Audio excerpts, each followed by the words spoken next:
Bai,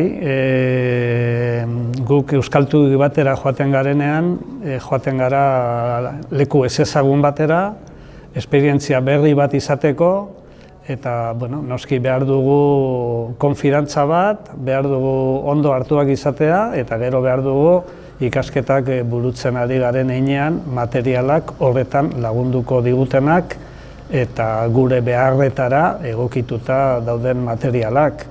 Gure beharrak desberdinak dira, itxutasun mailaren arabera, edo braille erabili edo ez, edo audioak, edo bakoitzak bere beharra dauzka, eta hori guztia kontutan hartuta, prozesua egin behar da, ahalik eta egokiena eta bideragarriena izan dadin.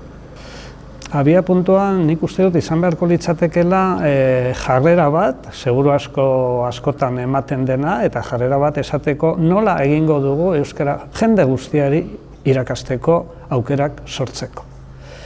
Euskara izan behar du denontzako, euskara izan behar du era guztietako pertsonentzako, noranahiko eta nornahirentzako. Eta orduan nik uste dut jarrera hori baldin badago, eta orduan etortzen den euskara ikastea arazo bat izateari uzten dionean, baizik eta pertsona hori nola erantzun ditugu, nola egokituko ditugu talde dinamika, nola egokituko ditugu materialak eta abar, hor nik uste dut hor dagoela pixkat gakoa, jarreretan, ze beharrak beti izango dira aldakorrak, ze pertsona bakoitzak ere adinarekin, da beste mila zirkunstantzirekin premiak aldatu egiten zaizkigu, beraz gizarte ikuspegi batetik zer esanik ez.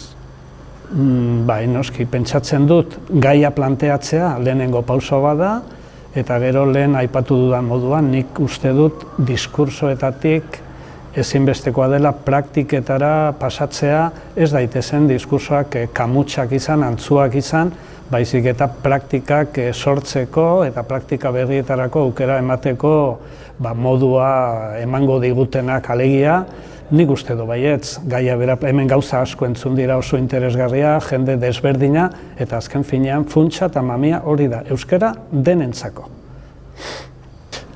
Bai, nik argi eta garbi enplazamendu bat egin nahi diot euskalgintza instituzionalari. Alde batetik errespetoa eskatzen dut euskal herritar guztientzat, euskara ikasteko aukera benetan erreala izan dadin denentzat.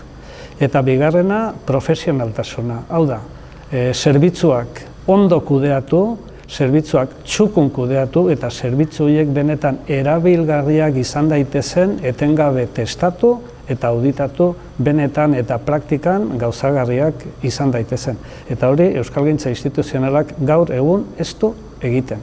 Eta jende asko eta asko ari da bazterrean uzten eta ateak ixten, eta hori ezin da onartu.